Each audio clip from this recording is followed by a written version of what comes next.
Nation, you know I don't do this often. Anthony Fantano, aka THENEEDLEDROP, on his second channel, just posted a video speaking about how To Pimp a Butterfly isn't controversial and other really silly arguments that have been made about this album. And I know that many of you within the community, within the nation, are probably thinking this has nothing to do with metal. What the fuck are you doing? Well, we talk about other music on the channel, as you know.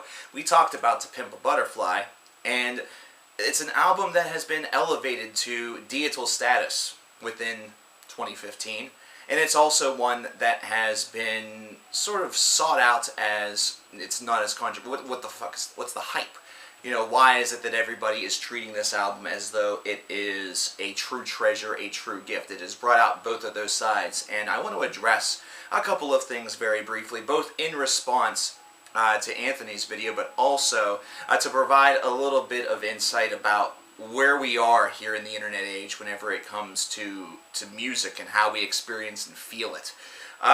First of all, I have to state that Anthony, you were spot on about one of your principal points about To Pimp a Butterfly, that it seems like that most of the detractors that are concerned or downright upset about the fact that they don't feel it's controversial enough are very much a member of the clickbait society. It's something where if a artist is not making some sort of bold statement and putting it in neon lights where it's extremely easy to recognize, easy to see, it's not being done through a very obscured metaphor or not being done within the content of their own elevated artistry, that it's not one that's worth the controversy, or it's not one that really elevates to that status. It's something where they instead think that folks are looking at things and looking at it a little bit too deeply and taking it a little too far.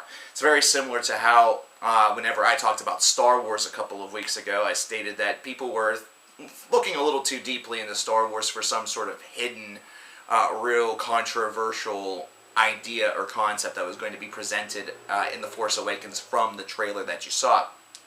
To Pimp a Butterfly is very different than Good Kid, M.A.A.d City in its message. It's one that still follows down that path where Kendrick is not exactly doing the right things. It's of course within different contexts, but eventually does find his way around. He finds a way to better himself while at the same time accept himself and accept what he really wants to become and what he wants out of his life, which seems like it's really a message and a thought process that should apply to each and every one of us, because we are no doubt, all of us are not where we want to be. All of us are not in that perfect position, that wonderful place. In Good Kid, M.A.A.d City, we saw Kendrick struggle with his youth. We saw him struggle with running with a bad crowd and being sucked into a real dangerous world that has claimed many lives and ruined many others. And with To Pimp a Butterfly, it's one where he's combating more of the idea of fame and debating and sort of providing commentary with what it is in America to not only be a black superstar, a hip-hop superstar, but also what the perceptions of such things still cause and still provoke. And that the influence of money, the influence of power, respect, comparison, all do weigh on the mind, but in reality all Kendrick really wants to be is himself and deliver great music. And this is definitely exhibited in the final track on the album, which is a recorded interview with Tupac, which many people are saying that Kendrick Lamar is becoming the Tupac of this generation. The clickbait idea is really grabbing hold on this, considering the album is not really meant to be super controversial. It's not meant to provoke this real dividing line. It's meant to be a strong work of music, and that's part of the reason, in fact it should be most of the reason, like 75 to 90% of the reason why this album gets the praise that it does, because it's a detailed listen, it is a smooth listen, and it takes you on an emotional journey, but it also takes you on a very realistic journey. It's almost like seeing internal plight played to the tune of music and spelled out through a series of essays. And it's one that works very well for Kendrick. Anthony made a great point on his video. Nobody seemed to be very outraged about My Dark Twisted Fantasy by Kanye West, which, in my opinion, even though it is one of the best rap albums of this decade, and probably, in my mind, one of the best rap albums of all time, it was one that handled this concept with a little bit more braggadocious. It was one that assaulted this concept of fame and fortune and being on top with a little more of the traditional rap angle. Only, it was one that called to light and called attention to the other side of the braggy side of an individual, the very vulnerable side of a person, and sort of the person that is not shown in hip-hop music all of that often. It's one that's instead bottled inside or kept behind closed doors. Nobody seemed to have a problem with that. Why is it that this is an album that seems to be eliciting this sort of reaction when that's really not what the aim of the album is? To Pimp A Butterfly is a glorious album here in 2015, and it's not one where you jump on the bandwagon simply because everybody else does. It's one to be enjoyed for what it is, and there will be something on this disc that's really for everybody. There is various stylings of music instead of just the traditional hip-hop exterior to really boost the overall value upward to a period of artistry that we have seen in artists such as Kanye West and have praised in artists such as Kanye West. So why not give Kendrick the Kanye treatment and really give him the props and the adoration that he deserves? Why are we looking too deeply into things to try to discover hidden controversy, and then we get upset when we find nothing? It's almost like we were looking for the weapons of mass destruction, found none, and got pissed off, and now all of a sudden we're all in an uproar, we're all in a tizzy. That's partially because here in 2015 we can't enjoy anything. We really can't.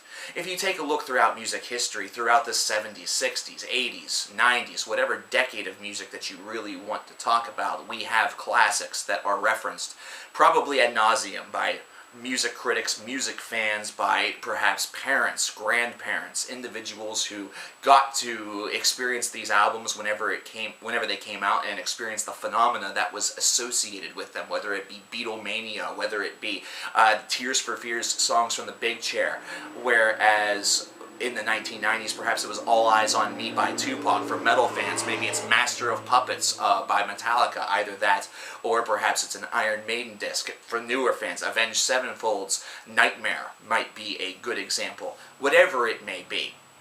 But these generations of past have been part of a culture that has sat down, enjoyed the music, and not tried to dive into too much in the way of hidden meaning. They've instead taken it for what it is, fantastic artistry and music that moves people. Whenever we sit there and start diving in and trying to shovel our way into the earth to discover controversy that's not really meant to be present, and try to elicit meaning from works that's not really the desired effect by the artist, then we're really taking it too far. We're going to a point and going to a place that's beyond critical thinking, and it's to the point where the music loses all of its value, loses all of its meaning, and becomes stripped of what artistry is all about. And that is one of the main reasons that even though we are in a music-rich environment, we are a musically rich world, so many artists to talk about in so many styles and varieties of music that it is impossible to keep track of all of them, but yet it still feels like that music is dying. It still feels like that music doesn't have the same importance to our culture as it once did, and it's because of ideas like this that we are diving too deeply into trying to find hidden meaning and trying to indulge it in some sort of social, real social change or social work, almost like we're trying to let these artists be the people that truly dictate what happens within our society, when in reality we play just as big of a role in that as they do with their music, they do with their thoughts. We seem like the only thoughts that we're trying to conjure up is why something is truly controversial or doesn't really speak well, or is a signpost or a beacon for black culture, or a signpost or culture for rape culture or feminism, or just the blue-collar working-class American, whatever it may be. If we sat back and listened and enjoyed a lot more than we do now, if we sat back and just listened to the music and concocted our own thoughts and concocted our own beliefs about it, it's not something that needs to be clickbait worthy. It's something that needs to be personal, something that is very internal. One thing that I'll say before I depart, Anthony, I once again thank you for the terrific video. It's one that I share. It's in the description box below for all those who wonder. Are we going to have moments like this, like the ones that I'm about to describe? Just this past weekend, I was at a wedding, and at that wedding, it was one that was a bit, it was one that wasn't traditional in very many senses of the word.